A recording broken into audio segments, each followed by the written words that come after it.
रावत, ये जो फिंगरप्रिंट्स के निशान मिले हैं उस रस्सी, उस टेबल और उस पंखे से, मुझे ऐसा लगता है पता नहीं रावत की इस आत्महत्या के पीछे किसी और का हाथ जरूर है। लेकिन सर, ऐसे कैसे हो सकता है? कोई और किसी की आत्महत्या में शामिल कैसे हो सकता है? बस यही तो हमें जानना है रावत। अच्छा रावत, वो बिल्ली आंख वाले गुंडे के बारे में कुछ और जानकारी मिली फर्दर? सर, यहाँ और आसपास के इलाके में जितने भी चोर उचक्के हैं, उनमें 4 बिल्ली आंख वाले गुंडे हैं। मैंने उन चारों को यहाँ बुलवा लिया आइडेंटिटी परेड के लिए, और सोनाली को भी बुलवा लिया है उनकी शिनाख्त के लिए। Very good Rawat.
ऑफिस है।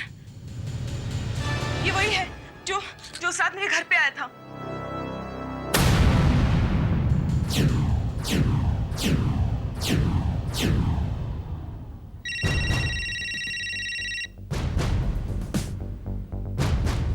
Sir, Rawat 3 number.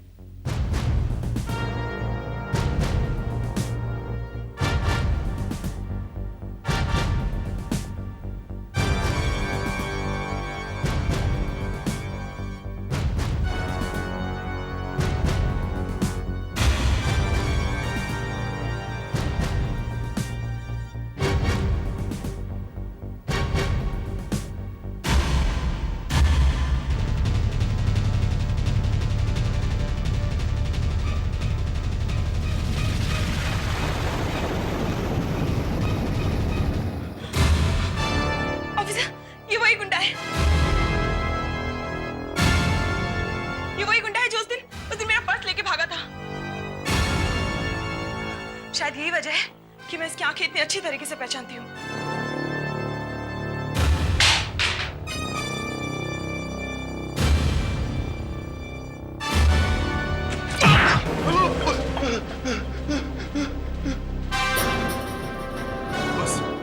बस साहब रुक जाओ। अपन आपको सच्ची सच्ची बताता है साहब। आयशा मत साहब, आयशा मत। हाँ साहब, अपन कल रात को उस कोठी में गया था। अपन वहाँ चोरी करने नहीं गया था साहब। अपन को किसी ने वहां भेजा था साहब। किसने भेजा था? हाँ साहब, उसने अपन को कहा था कि पहले सेठ की पहली बेटी कोठी में आएगी, उसके बाद सेठ, उसकी पत्नी, उसकी दूसरी बेटी आएगी और उसकी दूसरी बेटी आते ही मोबाइल करेगी और जैसे ही वो मोबाइल करे उसके सामने जाकर उसको चाकू दिखाकर उससे चेन मांगना और जब सेठ और उसकी पत्नी वहां आ जाए तो भाग जाना। बस साहब, बस। क्या? हाँ साहब, आयशा मत। अपन को इस काम के बदले उसने 50,000 रुपया रोकड़ा भी दिया था साहब।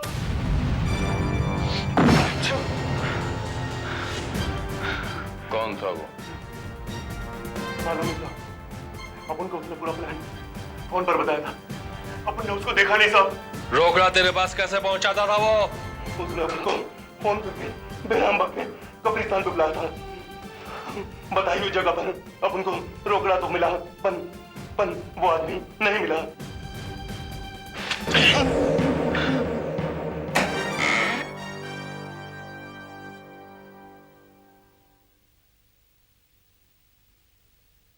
सर, मेरी तो समझ में नहीं आ रहा कि गणपत नाम के उस गुंडे को जिस किसी ने भी उस कोठी में भेजा होगा, उसे कैसे पता कि सोनाली घर में पहुंचते ही किसी को फोन करने वाली है? क्योंकि वो फोन भी उस प्लानिंग का एक हिस्सा था रावत। प्लानिंग? कैसी प्लानिंग सर? खुदकुशी की प्लानिंग रावत। वो फोन दरअसल रूपाली के लिए एक सिग्नल था कि वो फोन आएगा, रूपाली अपने गले में फंदा डालेगी और खुदकुशी करने की कोशिश करेगी। उसके माँ बाप इत्तेफाक से वहां पर पहुंचेंगे और उसे खुदकुशी करने से रोकेंगे। बस रावत, यहां तक वो प्लानिंग थी, लेकिन वो प्लानिंग कामयाब नहीं हो पाई। उसके माँ बाप को एक चोर रूपाली तक आने से रोकता है। उसके माँ बाप रूपाली तक नहीं आ सकते। रूपाली की नकली खुदकुशी असली में तब्दील हो जाती है, जबकि वो चोर वहां पर इत्तेफाक से नहीं आया था रावत, बल्कि उसे भेजा गया। सर ऐसा लगता है कि यह किस्सा कहीं देखा या पढ़ा हुआ है। याद नहीं आ रहा है कहां। ओह यस सर, एक नॉवेल है मेरी खुशी। उसकी हीरोइन भी अपने माँ बाप को राजी करने के लिए ऐसा ही प्लान बनाती है। नॉवेल मेरी खुशी? ये आप क्या कह रहे हो? रूपाली ने आत्महत्या नहीं की? जी नहीं। दरअसल रूपाली का कत्ल हुआ है। कत्ल? ये कैसे हो सकता है? हमने तो उसे अपनी आंखों के सामने। वो तो सिर्फ आप लोगों को डराने के लिए। दरअसल किसी को उसके इस प्लान के बारे में भनक लग गई थी। बस इसका उसने पूरा फायदा उठाया। गणपत नाम के गुंडे को इस घर में प्लांट किया, मिस रूपाली को अपनी जान से हाथ धो बैठना पड़ा। My God! लेकिन उसके इस प्लान के बारे में कौन जानता था? ये तो सोनाली जी हमें बता सकती हैं, क्योंकि इस प्लान में ये भी शामिल थी। क्या? सोनाली? तू? बोलो सोनाली, बताओ। हाँ, इस प्लान के बारे में मेरे, रूपाली और अंकुर के अलावा और कोई नहीं जानता था। यहाँ तक कि उसने तो राजीव को भी नहीं बताया। सर, ये देखिए, यही वो नॉवेल है जो हमें रूपाली के कमरे में उसके टेबल के ड्रॉवर से मिली। मेरी खुशी। नॉवेल? इस नॉवेल का रूपाली की मौत से क्या ताल्लुक?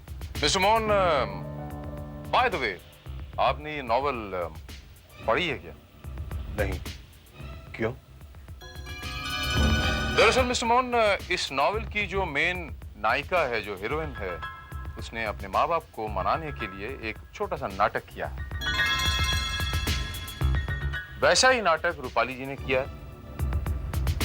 मायने क्या हुए कि रूपाली जी ने वो आइडिया इस नॉवेल से चुराया। My God, ये वाहियात नॉवेल आकर उसके पास आया कैसे?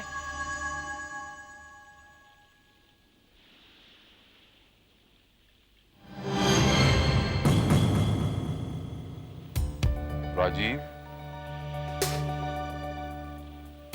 ये हाँ, ये नॉवल राजीव ने ही रूपाली को दिया था। इसके मायने ये हुए कि राजीव इस प्लान के बारे में जानता था। नहीं, ये झूठ है। पूछ लीजिए अंकुर से। मुझे इस प्लान के बारे में किसी ने कुछ नहीं बताया। प्लान तो आपका खुद बनाया हुआ था राजीव बाबू, और आपका मास्टर प्लान ये था कि इस किताब में लिखे तरीके पर रूपाली अमल कर सके, इसीलिए आपने जानबूझकर ये किताब रूपाली को दी थी। करेक्ट?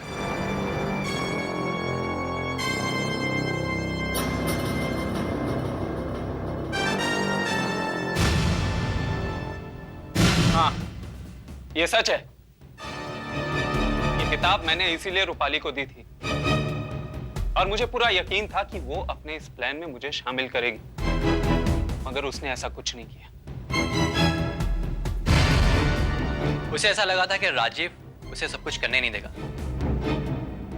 इसलिए उसने मुझे और सोनाली को खास हिदायत दी थी कि ये बात राजीव को पता ना चले।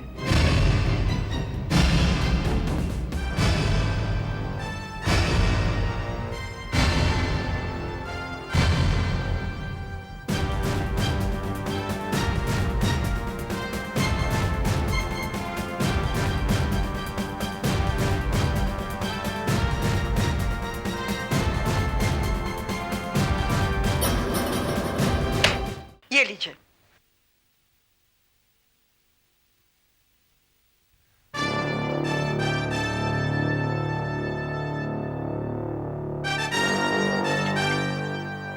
मिस्टर मोहन कुमार सक्सेरिया। ओह, सीआईडी ऑफिसर, वेलकम। मुझे आपसे ये उम्मीद नहीं थी। आपने मुझसे झूठ क्यों बोला?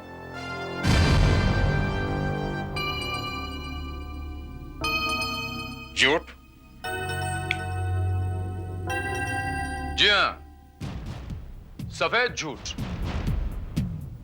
यही कि आपने ये नॉवेल नहीं पढ़ी। दरअसल हकीकत यह है कि आपने ये नॉवेल पढ़ी थी। अरे वाह, जबरदस्ती। नहीं नहीं, मैं पुलिस वाला हूं, मैं आपके साथ जबरदस्ती तो कर नहीं सकता। मेरा नाम सीआईडी ऑफिसर विधान है मोहन बाबू। अब बिना पुख्ता सबूतों के मैं किसी पर हाथ नहीं डालता। इस नॉवेल के अंदर आपके सिगार की राख बरामद हुई, जो थोड़ी सी अभी भी मौजूद होगी, और इस पन्ने पर आपके सिगार से ये देखिए, थोड़ा सा ये पन्ना जल गया, जिस पन्ने से कहानी मोड़ ले।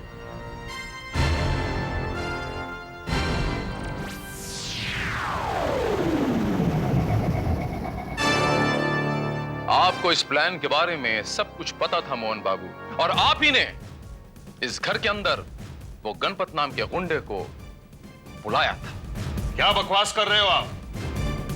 मैं अपनी बेटी की जान क्यों लूं? इसका जवाब तो आप ही हमें देंगे मोहन बाबू। लेकिन ऑफिसर, जरूर आपको कोई गलतफहमी हुई है। ये ऐसा नहीं कर सकते।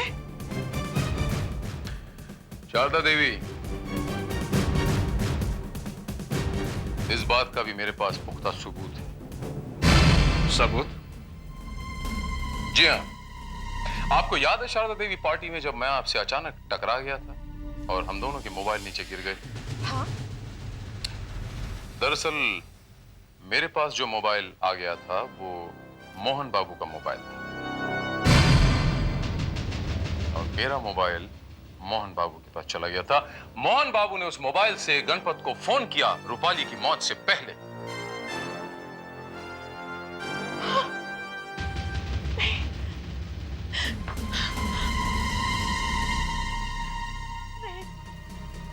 आप ऐसा नहीं कर सकते, आप ऐसा नहीं कर सकते। क्यों किया आपने ऐसा? बताइए क्यों किया आपने ऐसा? इसलिए ना कि रूपाली आपकी बेटी नहीं थी। बोलिए, जवाब दीजिए। हाँ, वो मेरी बेटी नहीं थी।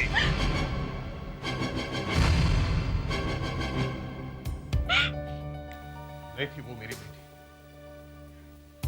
मैंने उसे कभी भी अपनी बेटी नहीं समझा। वो सिर्फ तुम्हारी बेटी थी। तुम्हारे पहले पति की औलाद थी वो।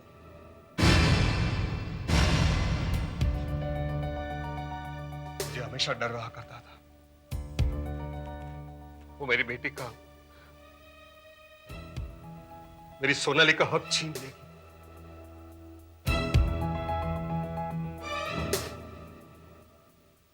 मोहन बाबू, तो फिर आपने शारदा देवी से शादी ही क्यों की?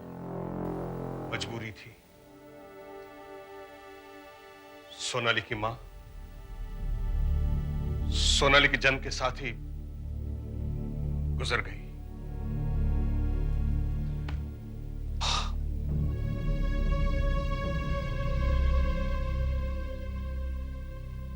सोनाली अकेली हो गई थी। सोनाली की परवरिश के लिए एक मां की जरूरत थी और इसीलिए मैंने शारदा से शादी की। लेकिन मैं हमेशा यही सोचता था मेरी सारी प्रॉपर्टी, मेरी सारी जायदाद सिर्फ सोनाली को मिले, सिर्फ सोनाली को।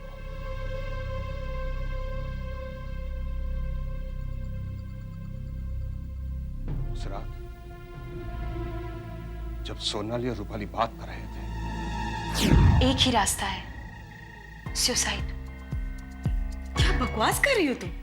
घबरा मत यार, इस नॉवेल में सुसाइड का वो प्लान दिया गया है कि सांप भी मर जाएगा और लाठी भी नहीं टूटेगी। उसके बाद उन दोनों की गैर मौजूदगी में रूपाली के ड्रॉअर से वो किताब निकालकर मैंने पढ़ी। वो किताब पढ़ने के बाद रूपाली का सारा प्लान मेरी समझ में आ गया।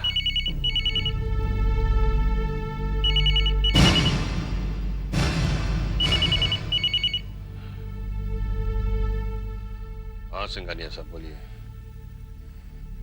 नहीं नहीं नहीं सिंघानिया साहब, कोई सवाल ही पैदा नहीं होता।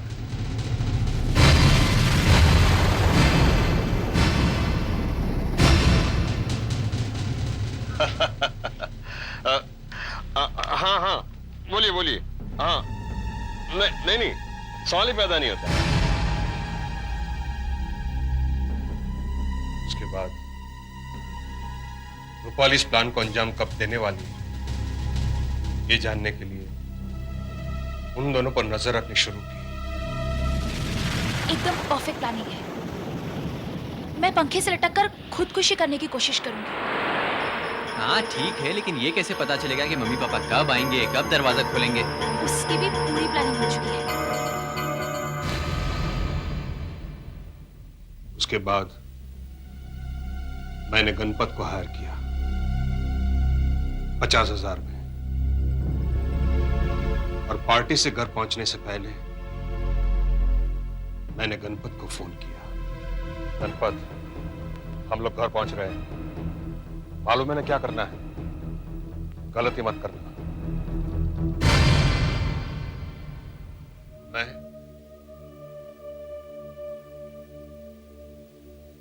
मेरी बेटी के प्यार में अंधा हो गया था।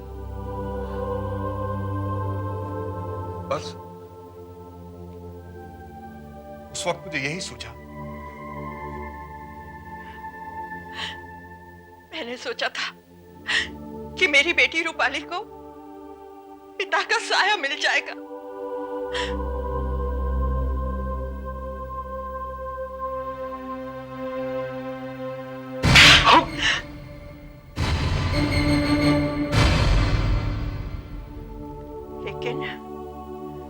लेकिन आपने उससे उसकी जिंदगी छीन ली। मिस्टर मोहन कुमार सक्सेरिया, आप एक आदर्श बाप तो क्या, एक आदर्श इंसान कहलाने के भी लायक नहीं हो। सोचो कि आप ही की तरह अगर मैं बेटी सोनाली के साथ अपनी ममता बांटने से इनकार कर देती तो क्या होता? सोचा है आपने? जवाब दीजिए। हाँ।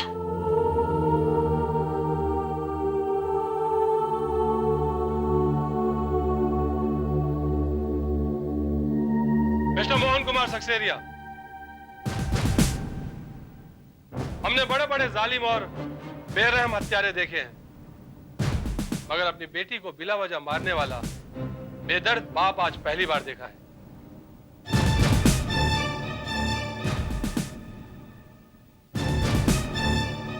हम आपको रूपाली के कत्ल की साजिश में गिरफ्तार करते हैं। You are under arrest. Mohan Babu, एक बात बताता हूं आज आपको। जो लोग दूसरों की लाशों पर अपनी खुशियों के महल बनाते हैं, वो ये भूल जाते हैं कि कानून की एक चोट उस महल को मटिया मेट करके रख देती है। और सीआईडी ऑफिसर विधान कानून का ही दूसरा नाम है।